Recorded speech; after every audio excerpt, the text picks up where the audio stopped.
Hi everybody, welcome to our webinar on climate change adaptation. I'm Wayne Murphy, I'm a senior consultant with Allen & Clark, and prior to coming to the firm here I have about 30 years in central and local government roles. I'm just going to introduce the other members of the panel here today.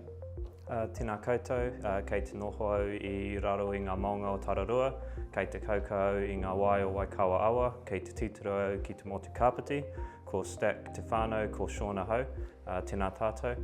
So kia ora everyone, I'm Sean Stack and I'm a senior consultant at Allen & Clark. Prior to joining at Allen & Clark, I spent just about 3 years working at the Waitangi Tribunal across a range of inquiries. Probably most relevant for this webinar today was the Porirua ki Manawatu District Inquiry and the National Freshwater and Geothermal Resources Inquiry. Kia ora everyone, looking forward to today. Kia ora everyone, my name is Jess Anderson. I'm also a senior consultant here at Allen & Clark.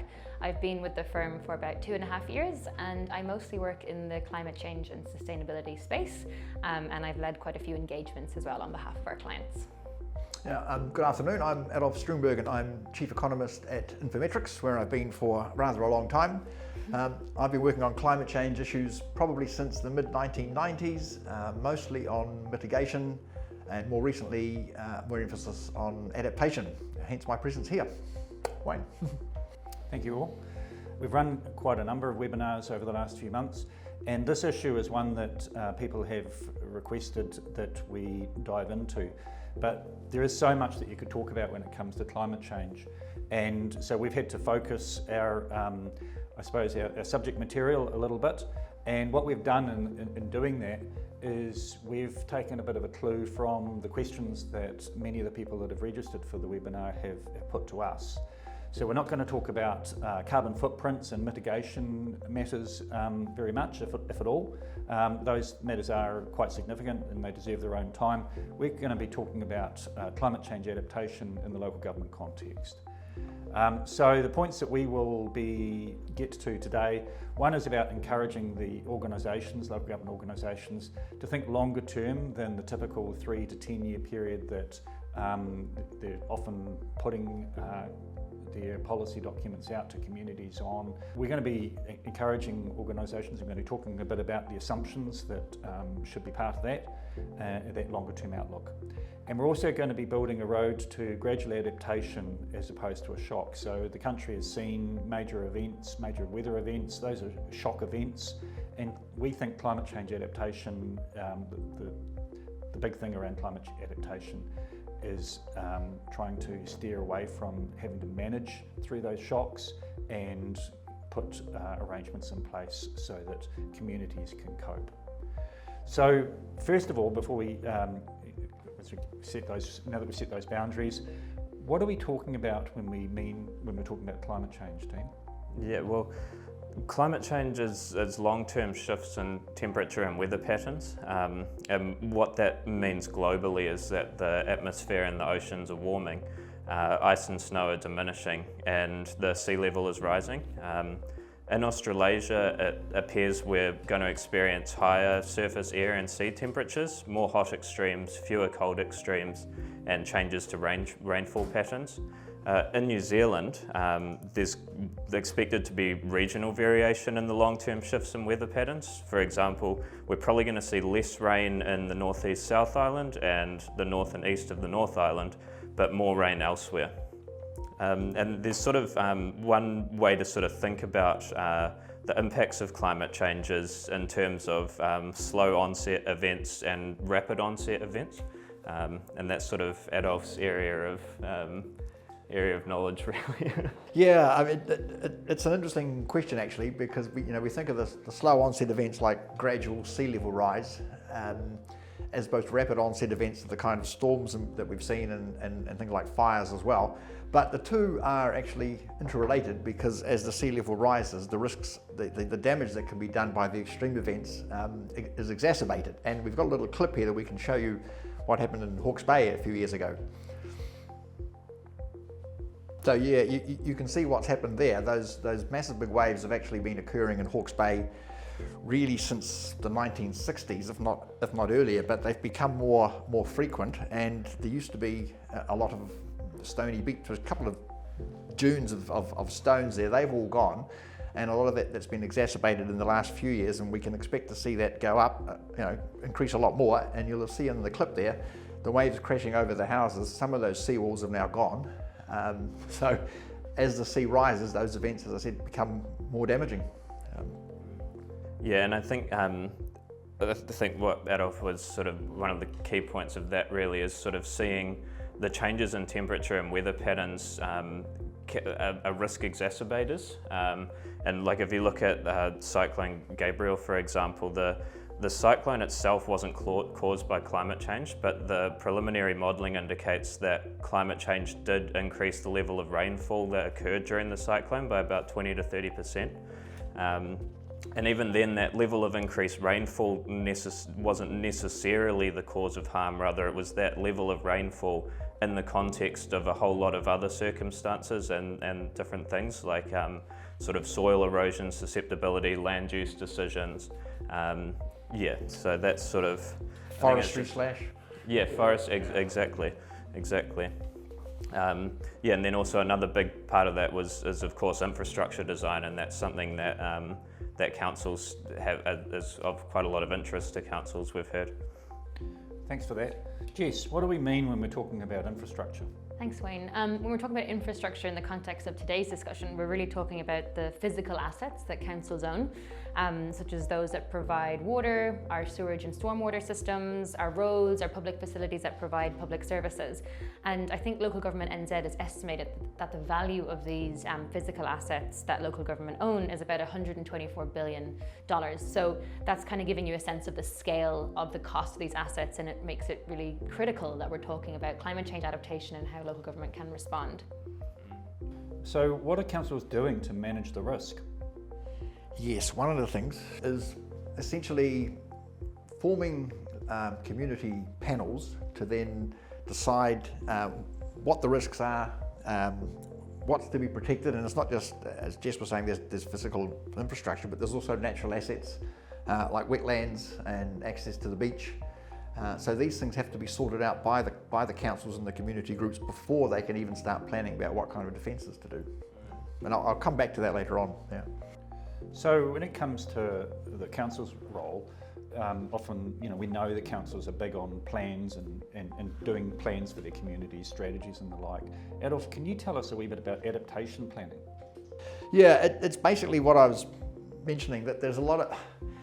It needs to get the community on board, otherwise you get dictated to, we will do this, we'll build a seawall there, we'll take that road out here. So in all the ones I've been involved with, this is half a dozen or so, there's always been panels, normally around the size of sort of a dozen or so people drawn from business, from tangata whenua and from households, to try and sort out what it is that the priorities are and what risks they face before you get into the planning side of things. Do we have the right regulatory tools to respond to change? Not, well, do we want to talk about the Climate Change Adaptation Act? Should we get into that now or later on? The regulatory tools are not really there. For example, it's unclear whether councils can acquire land that will be affected by climate change under the Public Works Act. And you might recall the situation in Northern Bay of Plenty where there was a huge kerfuffle over buyouts and people not wanting to go. So that's unclear. There's unclear about whether there are the right controls, strict planning controls. Can you put more houses into areas that are exposed? And even if that was settled, what about areas that may not be immediately exposed but are exposed many years hence? So that is again needs to be sorted out. And of course, when it comes to funding, which we might talk about later, there's even less guidance. Yeah, and just sort of while we're on that, Adolf, I know we've worked together on a couple of things, and it's not a regulatory tool necessarily, but are there other modelling tools? I know one that we've sort of talked about is dynamic adaptive pathways planning. I'd like to talk a bit about that, and that's being used very much in Hawke's Bay and a couple of locations in Wellington and Westport, and also in Thames. And dynamic adaptive pathways planning is essentially about making a decision to invest in strategies that are not irreversible or very expensive to reverse. So in order to do that, as I said before, one first of all has to decide what are the risks that each area faces. Is it flooding from the river? Is it sea level rise? Is it fire, as might be the case some parts in the South Island? Then what's important, the various assets that Jess talked about, the non-built up assets. Then you can talk about generic options before you get into actually doing the economic analysis.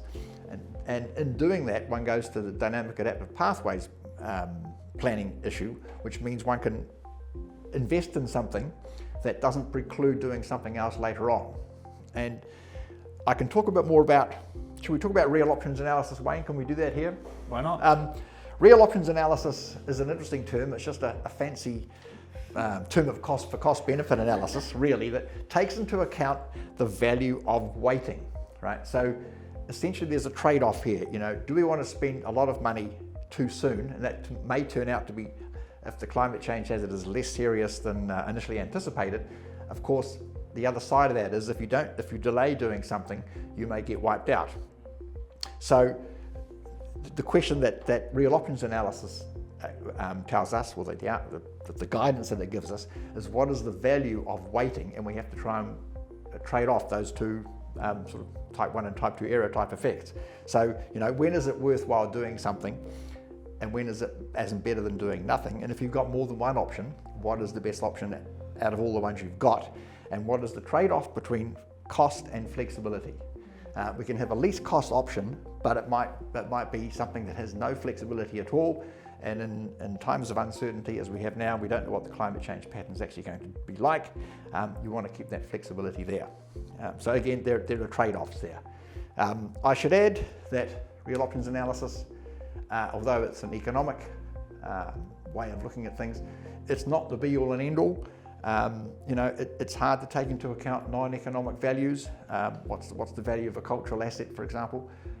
One can take that into account using multi-criteria analysis, which I'm sure my colleagues here have done a lot of as well. But that all comes back then to going back to the panels and saying, well, the real options analysis shows you that options A and B look quite good. But on the other hand, the community may say, well, we don't like those options because they restrict our access to the beach, or there's an ugly seawall which takes out the view. Why would we live here anymore? So that's why you need the community participation to give you that kind of overall view as to what's viable to the community and what isn't. And sorry, I'll just ask one quick follow-up out of personal interest. Do you think it's useful to do community engagement before you undertake those sort of exercises? Absolutely. I think you do. You've got to work out the risks.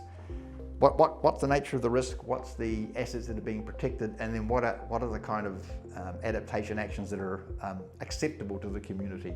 And that may take a bit of persuading as well, of course, because one of those actions might be managed retreat, and nobody seems to like that for understandable reasons. Some communities are already doing that. And they can, there's nothing like a sudden onset event to persuade people that perhaps this isn't a good place to live. We were, one of the questions that has come up and we've started addressing it is what regulatory tools are available to councils. And before the webinar got started, we were talking about new legislation that might be in the wings as well. Adolf, can you tell us a wee bit more about that? Yeah, we have the Climate Change Adaptation Bill, eventually an Act, which my understanding is was supposed to be introduced to Parliament before the election. It now looks like it won't be introduced until well into next year, and with a change of government, who knows where that will go. The Environmental Defence Society has been doing a lot of research on that and have released quite a few papers on it.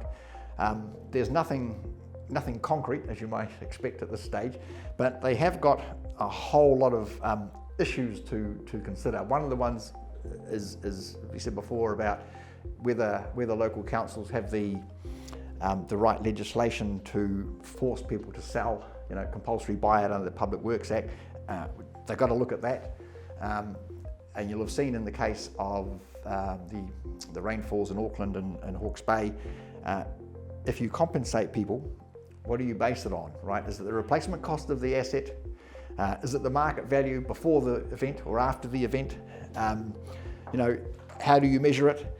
Is it the cost of building a replacement elsewhere on a different location, which may require a whole new subdivision a few miles away?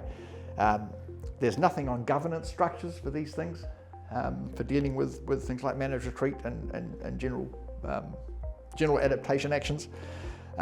No clear rules, and funding, of course. Well, are we going to talk about funding? Should we do that later on? We will get to that. All right, I'll come back to funding later. Yep, we definitely will touch on that. But something we touched on just a moment ago was about engagement in climate change adaptation planning. Jess, how does community engagement fit into adaptation planning? So I guess community engagement is really critical to adaptation planning, especially from the local government's point of view.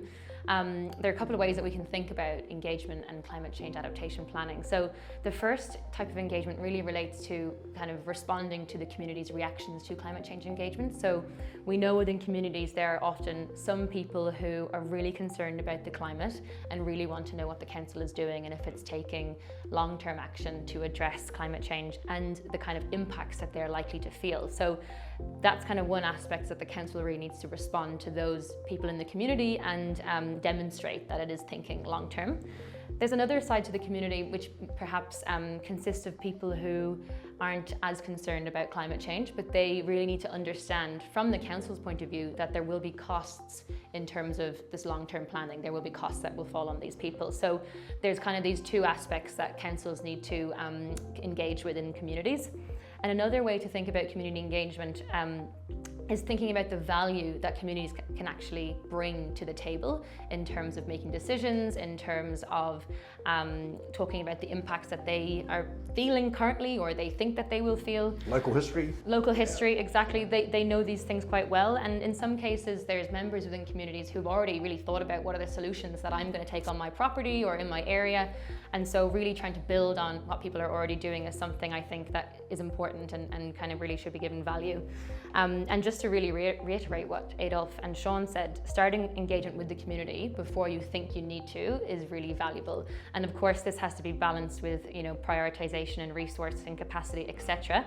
But it's obviously much better practice to engage beforehand and not in response to an extreme event, as we've talked about. And it's really important to bring communities on a journey and bring in their ideas and input early, because I think, as I said, they might already have solutions to some of these issues that you're facing. Yeah. There is, can I just add, the coordination aspect of this. I know one case where someone built a seawall in front of their property without, this wasn't part of any wider action that the council was doing, and so it protected their property.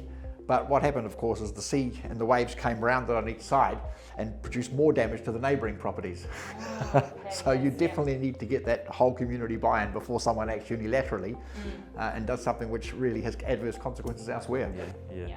And I'll just add a couple of things to what Jess said, and that's the first one I think is sort of a combination of what Jess said and what Adolf was talking about, which is it might look like community engagement is sort of expensive, but actually it could end up saving you money if you start doing that early, because if you're thinking about dynamic adaptive pathways planning or something like that, if you know what to take off the table initially because there just isn't support for it, then that, you can see how that's going to bring down the cost to the council of the overall process. And then the other thing I'll say is that starting engagement really early can help to sort of bring the people in Jess's second group of citizens along. And one way that we really like to do that is by trying to get a recognised climate science expert into the room quite regularly and quite early with communities to give them confidence that that the council has got the best advice and understands the impacts for the region. And so I think that just that sets a really good sort of basis to get people thinking and about both what the impacts are going to be and what might be needed to respond to those.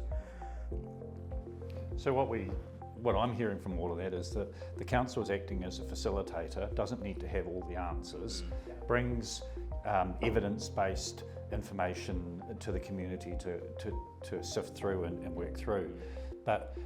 And the other way, the community brings information too. Absolutely. Yeah. But related to that is a change in mindset. You know, how can a council get its communities to think long term? That's a real shift.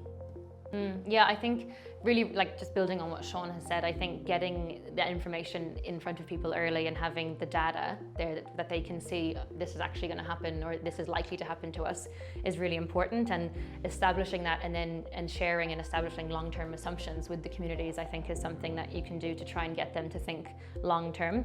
And as well, as you said, Wayne, obviously the facilitator role is something that we think, and from our experience, is a really effective way that the councils can get the communities to really think about their own physical assets, but also, you know, their social and cultural well-being as well. Kind of really get them a bit of a mind shift change to think about those other aspects, not just about their physical assets.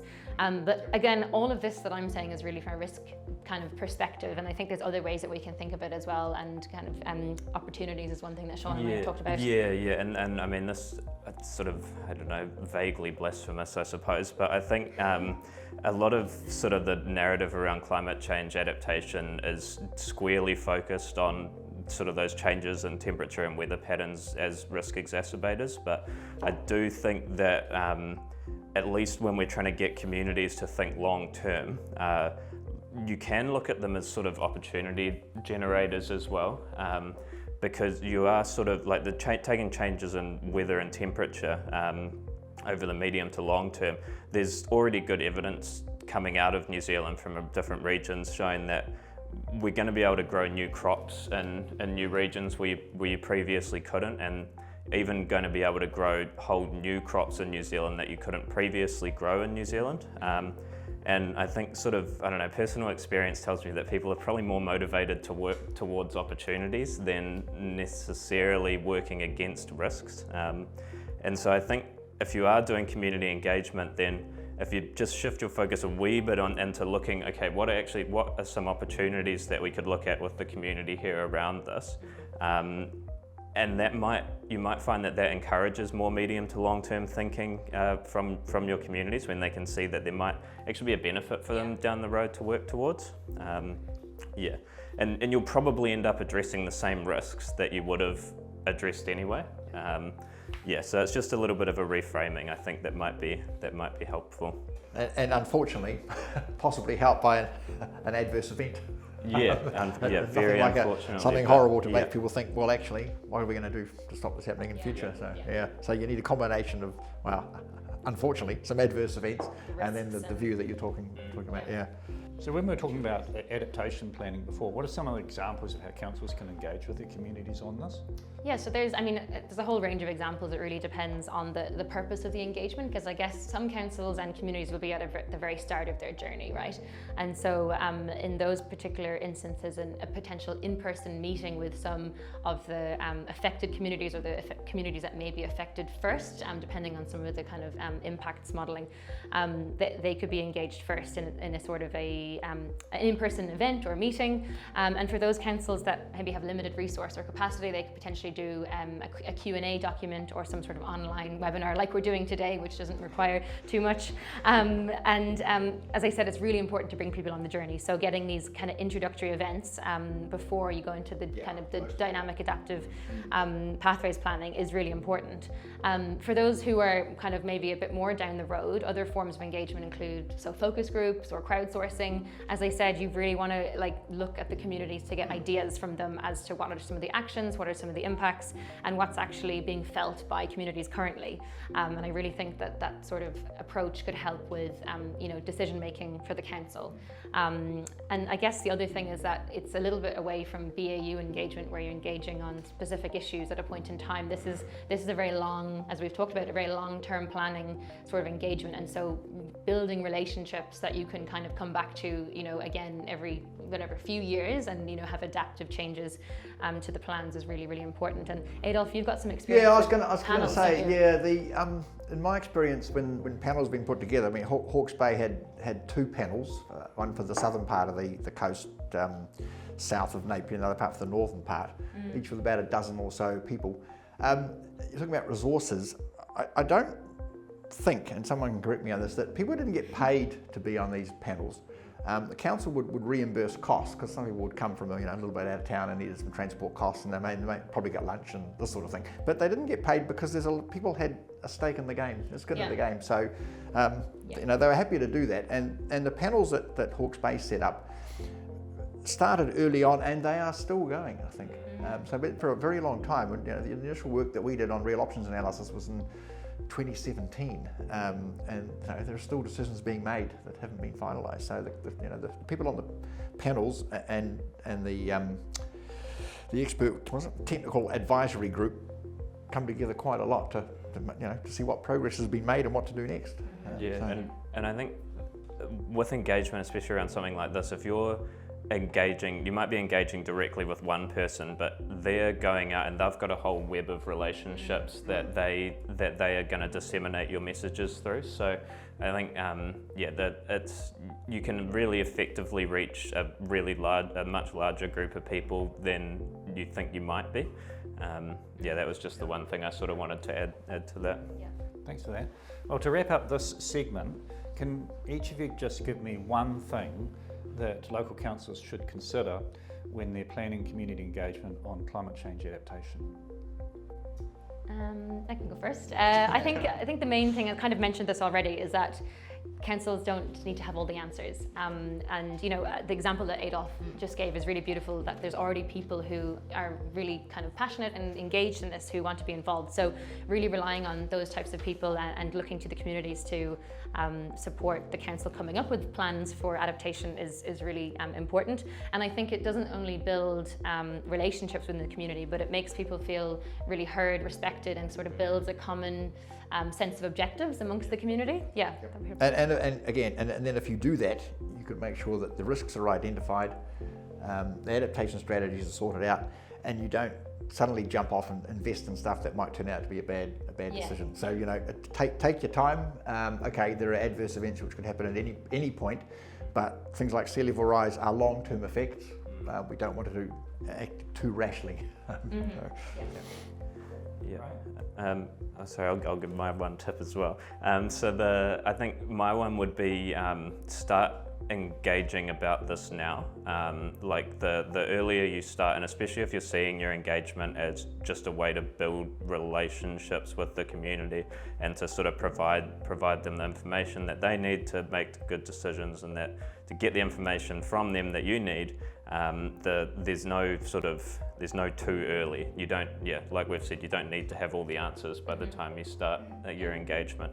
In fact, you probably shouldn't, I would say. Well, that's right. Yeah, start the engagement early, but take your time about considering what actually to do to do the actual adaptation action. Yeah. And I think just one other thing to add, I think I alluded to it earlier, but the value of that type of engagement is something that can be applied to other areas that the council is trying to engage with people on. So I guess something would be to think about it, and just wider than climate change adaptation, there is a lot of value in building those relationships if you want to engage with these communities on other aspects. Right, well, thanks everybody for your insights today. We've got a few questions that have come through from people that are registered outside of some of the stuff that we've already touched on. And the first one I'm going to go to is one from Rob Dunn of Kapiti Coast District Council. And Rob asks, how to achieve effective community engagement over complex climate-related issues when resources to deliver and political leadership to prioritise are not available? I will grab that one, please. So I think we need to think about what we mean by effective here, because as we've discussed, climate change and climate change adaptation require thinking over longer time frames than we generally tend to.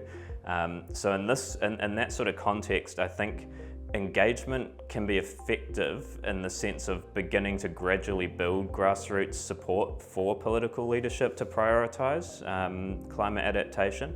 And then I think once because if we're thinking 50 years plus here, then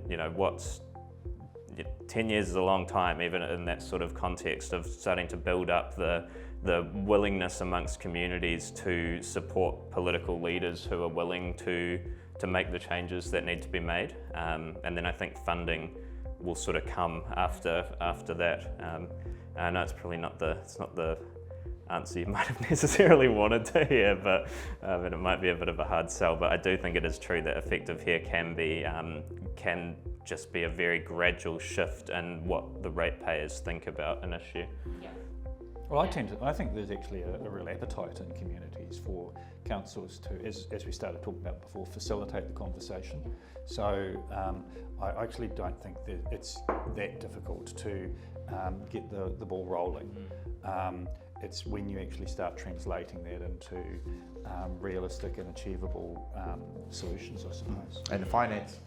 Yeah, we're going to get to that.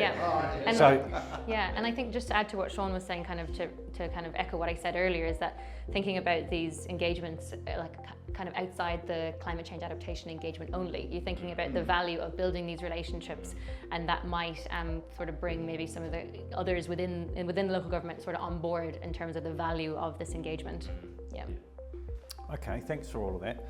There's something that a number of people have raised when they're registering for the webinar, a particular question about engaging with Maori communities. What are the key things to consider when engaging with Maori? Yeah, I'll take this one. I think I'll preface all of what I'm about to say by saying that Māori, both individuals and communities, are hugely diverse in terms of their circumstances and beliefs. But I do think there are still sort of some helpful general points to make here. I think the starting point, and speaking to a local government audience, is probably preaching to the choir a wee bit, but if council already has a good, trusting, existing relationship with mana whenua in particular, then engaging with them about climate adaptation is going to be relatively easy, because it's just another set of sort of problems, and I'll throw the opportunities thing in there again, opportunities that you're working together to try and take advantage of. If for whatever reason a council doesn't have a good relationship with mana whenua, then I do think that climate adaptation is probably one of the best sort of things to start building that relationship on, because you've got a completely shared sort of set of outcomes that everyone wants the same, and you've got it's taking a long-term view, and so it's a really good chance to start building a good relationship with mana whenua.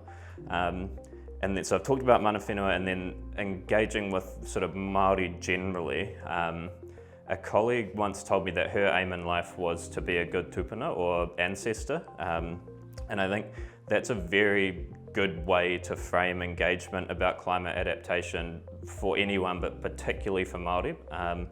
And I think if a council's going to whānau hapua or iwi and saying, what do we need to do, or how can we work together to be good ancestors, then I just think that's an excellent framing, because straight away it's put you into thinking about the type of timeframes that you have to think about when you're thinking about climate adaptation, which is sort of the 50-year time horizon and out at least. Yeah, exactly.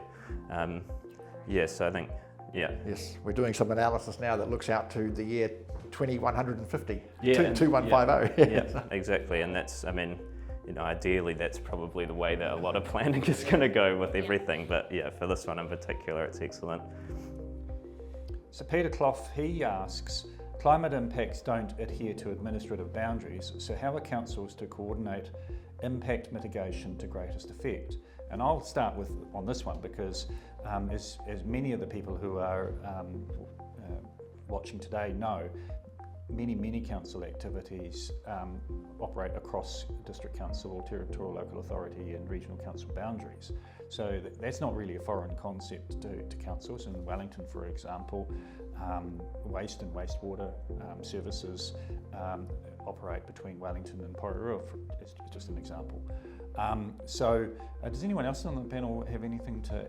Well, one could add that it's not just across councils, it's also across institutions, because the example of the replacement for the Melling Bridge and the enlarged stop banks on the Hutt River involves NZTA as well, and railways, because the railway station has to be moved. The bridge interacts with State Highway 2, so you've got the Wellington Regional Council, Hutt City, NZTA and railways, and a few other parties all involved in it. So it's cooperation across institutions and cooperation across space as well. And in Hawke's Bay, another example that follows on from your one, Wayne, is the Hawke's Bay Regional Council, Napier City Council and Hastings District Council all working together on protection against climate change risk as well. Yeah, I think the councils, would have a lot of sense. It makes a lot of sense to talk to your neighbours on anything and you share the burden a lot as you do that. David Watson from Palmerston North City Council asks a question: how can councils fund? So this is the one we've kind of been getting to. So he asks, how does the councils fund the scale of work required to reach even 1 in 50-year event capacity?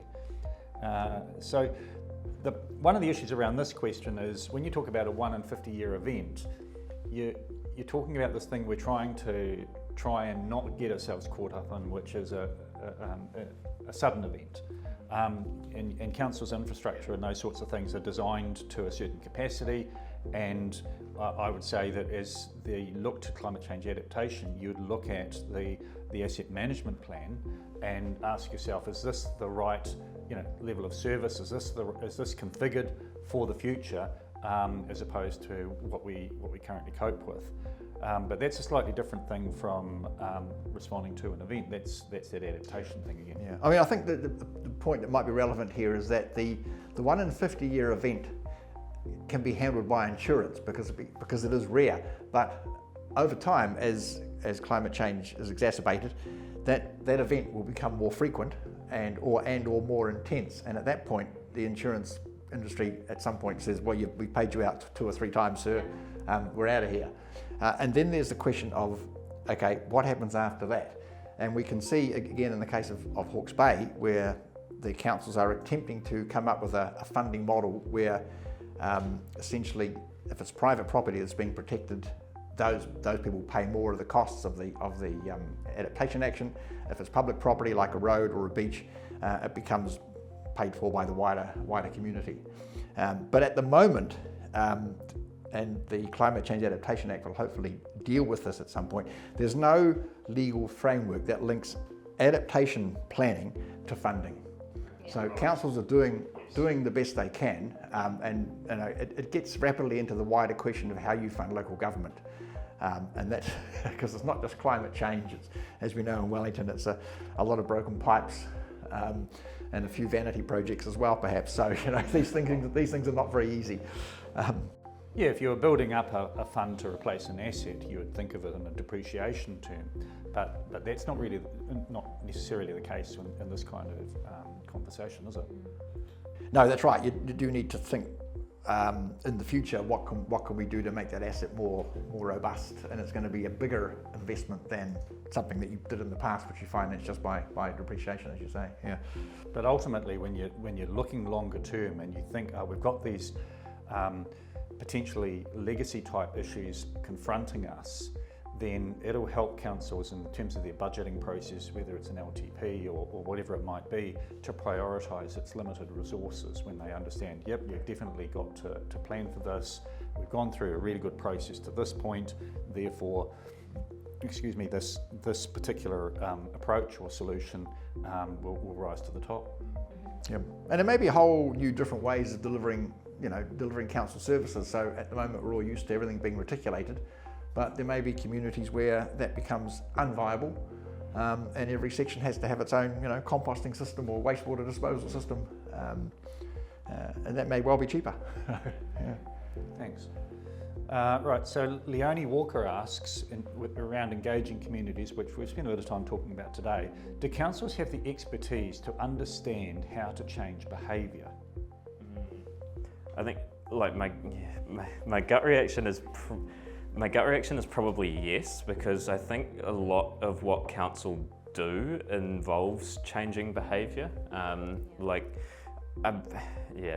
One example would probably be take recycling, for example. It wasn't that long ago that you actually there wasn't a whole lot of recycling going on, but then councils sort of brought in curbside recycling, and now if you walk down pretty much any residential street just about anywhere, you'll see that those bins are as full as the landfill bins. And so I think in that context, that's sort of councils doing behaviour change work, because what that involves is figuring out why aren't people doing the thing that we think they should be doing or that we want them to be doing? What's actually stopping them from doing that? And what can we do as a council to remove that barrier? And that's the behaviour change. Wearing an economist hat, Yeah. the price incentive can be quite important.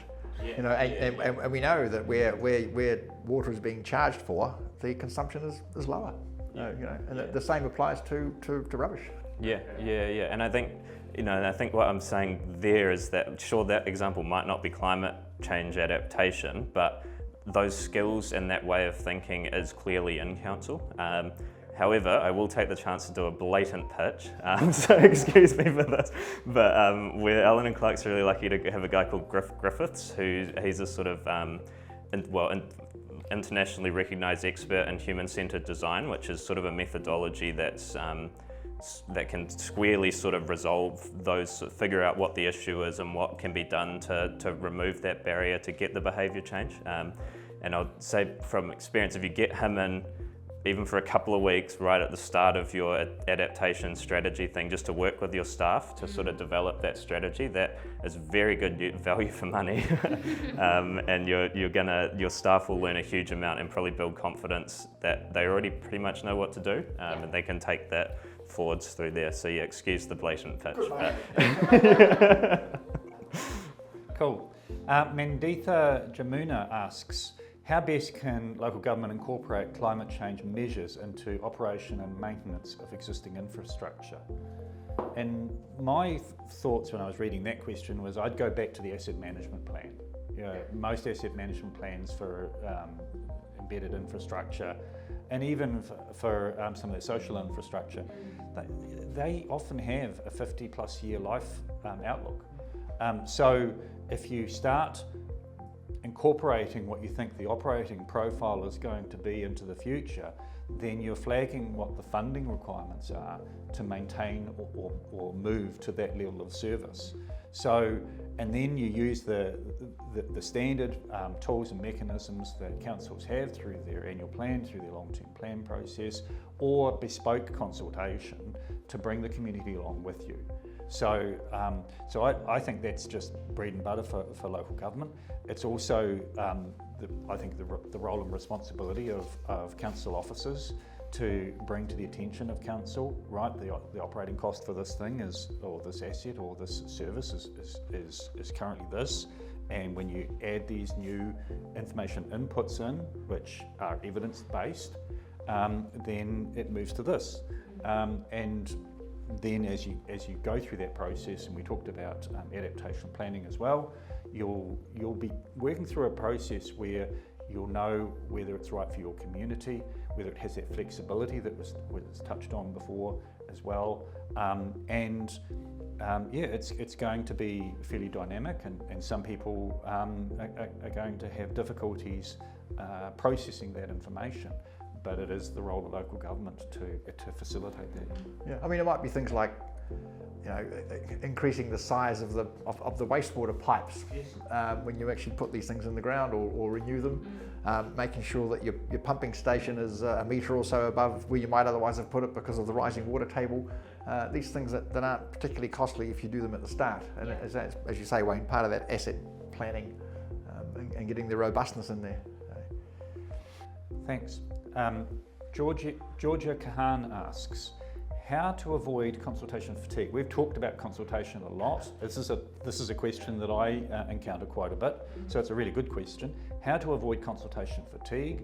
Are there any opportunities to consolidate with other local government engagement processes such as LTPs? Any thoughts on that, team? Well, I guess it just goes back to trying to really use any engagement, you know, in the most valuable way and the most effective way. So really thinking about if you're engaging with a group, can you engage with them on a few different things at once? And I mean, I'm not totally across the kind of local government architecture and how that actually works, but I think that's just a really simple thing to kind of change the mindset, to not think about we have to engage with them on this and then this. It's actually like we're just going to build a relationship with them, and we can engage with them on all of these different issues. And Sean, you mentioned before in terms of talking to Maori communities, my experience when, and I've been in this position a number of times. When you're talking with Maori, they actually want to talk about everything. So you've got a receptive dynamic going on in that case. And I think, Georgia, you've actually touched on it there as well. You do use the scheduled processes. Councils, when they're doing their work programs, they'll be looking at the policies and other activities that are coming up, and that's where you can look at, hey, is there is this topic relevant to these other things that we're going to be talking to people about? So it makes a lot of sense. Well, it goes back to Sean's earlier point too about, these things are risk exacerbators, I think was the term you used, Sean, that there's no reason why when doing LTPs that these things can't come into the decision-making process. Because the risks are there, they're just different and exacerbated. Yeah. And I'll just add to that if you are finding consultation, because we do quite a lot of engagement here, and I think if you are finding consultation fatigue, it's usually just going to be with like a subset of the stakeholders that you're engaging with, and that in and of itself can sort of be an indication that maybe you need to consider broadening who you're engaging with. And so in that way it can almost, you can look at it slightly positively, I suppose, and think, oh, that's a good reminder that actually maybe we're just talking to the same people over and over again, and maybe we need to go out and actively look for some other people that we might not necessarily think we can talk to, and sometimes that also is a bit of a push to put in that little bit more effort and engage with some people that are more difficult to engage with. For whatever reason, and those engagements can be extremely valuable if you start going to people that other people aren't engaging with. And I think one other thing, just from our experience with consultation, is changing the way that you do consultation. There's different ways to consult with different groups, and I think not having the same kind of mode of engagement all the time can be really helpful, and as Sean said, if you're engaging with a different group, really thinking about what's actually going to work for them. Is it a 1-hour meeting, or is it a half-day workshop? Is it a full workshop? Is it something online? Is it something on location? Is it something that you want to host? So really being aware of the different forms of engagement and kind of taking advantage of those is something that you can do as well to avoid consultation fatigue. I think it's a really big issue, and I think it is for everybody. Yeah, and so it's a very valid issue. And you've got to look at the capacity of the council and the community as well. So some things might have to be moved down the priority schedule. Anyway, we've pretty much come to the end of our time for the webinar today. I just want to thank the panel for taking the time to think about this issue and come to the conversation as you have. And thank everybody that's dialed in for the webinar today and sending us your questions.